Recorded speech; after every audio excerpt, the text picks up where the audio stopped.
You have probably come across two very important titles given to Jesus while reading the Bible: Son of Man and Son of God. Despite their significance, these two titles are often misunderstood. Stay with us on this video until the end, because here you will finally understand the deeper meanings of these titles and their differences, so you will never forget. We know that Jesus has two natures. He is both divine and human. Knowing this might lead us to think that when Jesus referred to himself as the Son of Man, he was speaking of his human nature, and when he called himself the Son of God, he was referring to his divine nature.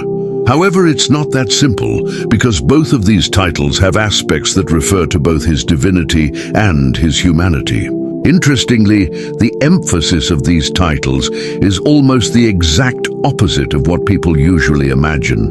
Let's start with the meaning of Son of Man. Jesus used this title to refer to himself 82 times in the Gospels.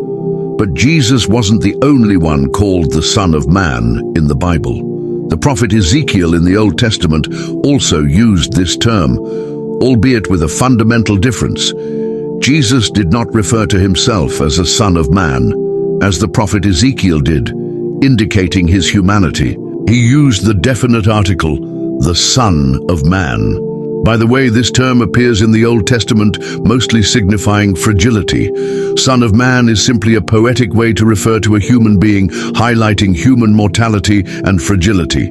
This usage appears frequently in the Psalms and other poetic writings, but what did this title mean to Jesus himself? In Luke 21:27 he says, "And then shall they see the Son of Man coming in a cloud with power and great glory." This passage is extremely important for understanding what Jesus meant when he called himself this, because the title Son of Man is described with additional details: clouds, power, and great glory.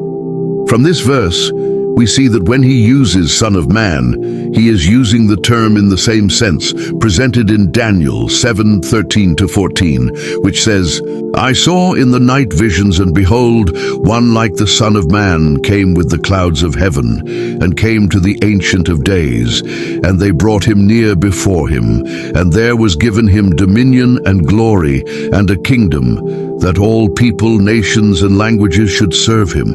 His dominion is an everlasting dominion, which shall not pass away, and his kingdom that which shall not be destroyed." It is this enigmatic figure from Daniel 7 that Jesus clings to, describing himself as the Son of Man. In other words, Jesus is not Son of Man as a generic term for a human being, but as an eschatological term applied directly to the person of the Messiah.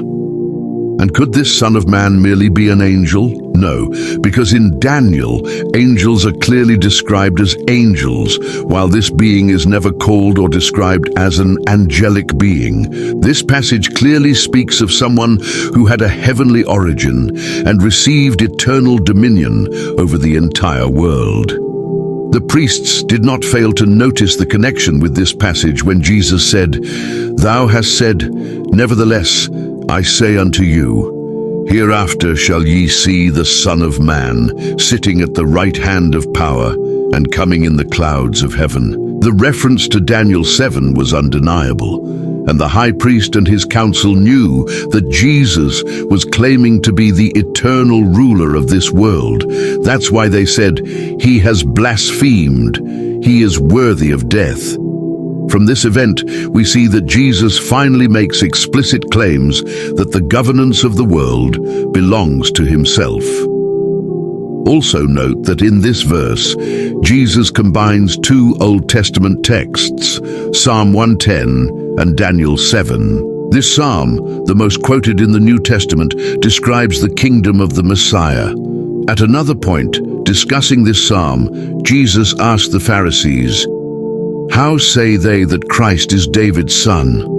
For David himself saith in the book of Psalms, The Lord said unto my Lord, Sit thou on my right hand, until I make thine enemies thy footstool. If David therefore calleth him Lord, how is he then his son?"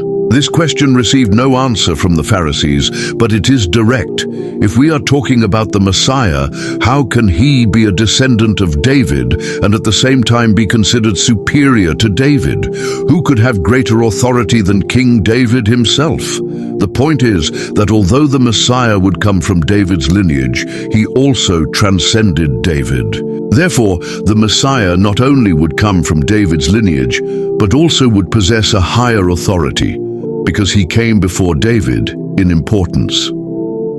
When Jesus and his disciples were walking through grain fields on the Sabbath, the disciples began to pick heads of grain and eat them, which the Pharisees considered a violation of Sabbath laws.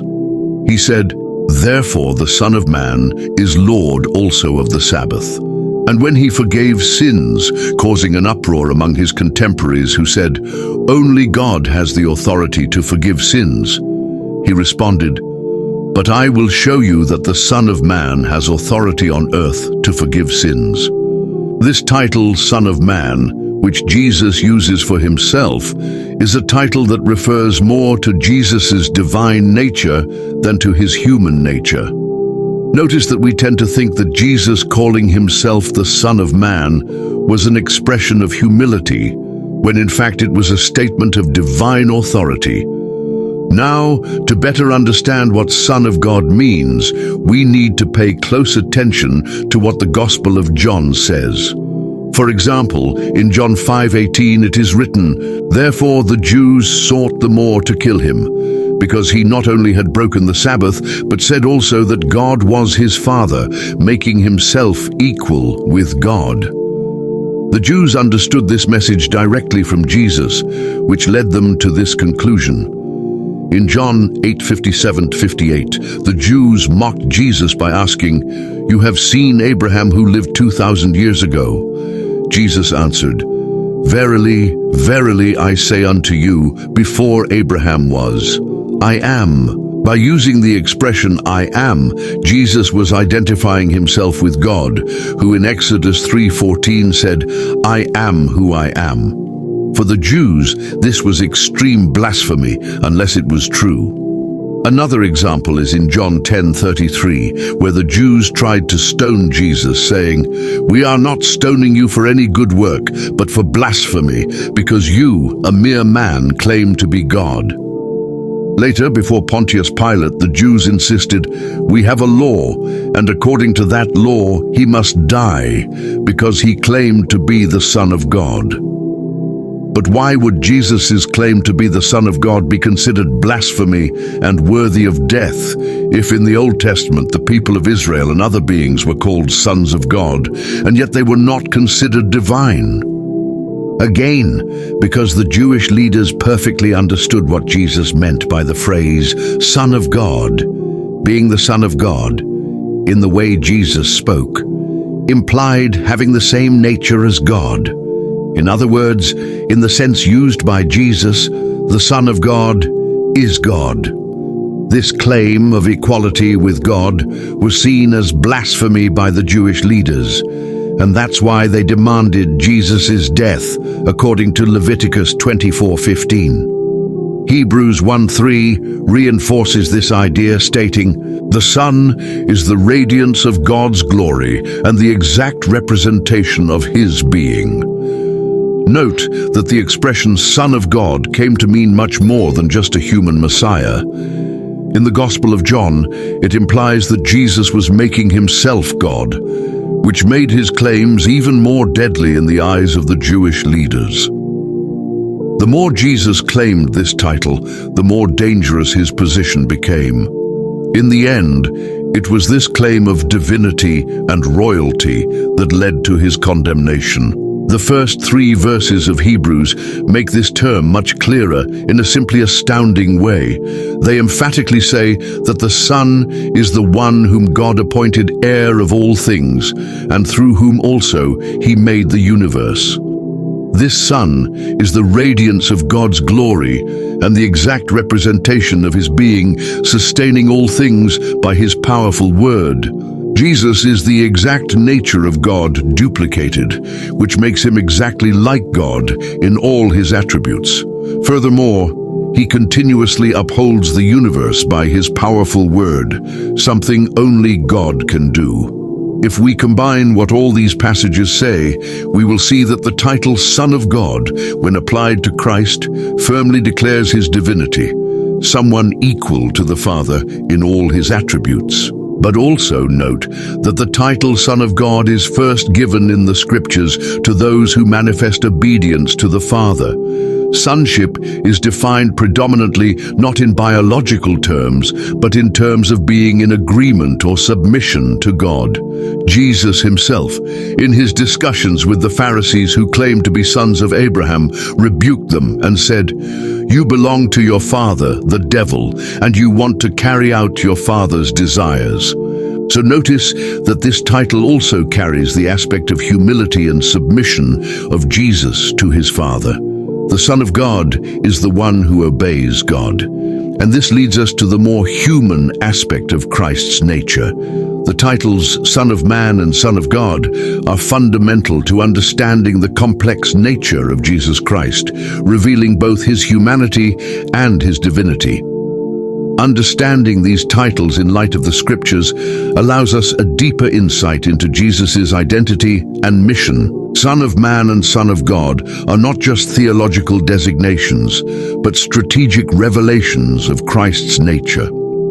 Understanding these two titles leads us to recognize the totality of Jesus as true God and true man, whose authority, power, and obedience culminate in his redemptive work for humanity. Now, if you want to deepen your understanding of the Bible, check out my channel for more exclusive videos to deepen your faith and understanding of the Word of God. Now, I will leave another video on the screen that you might also like. Click there and I will see you in a few seconds. Until next time, God bless you.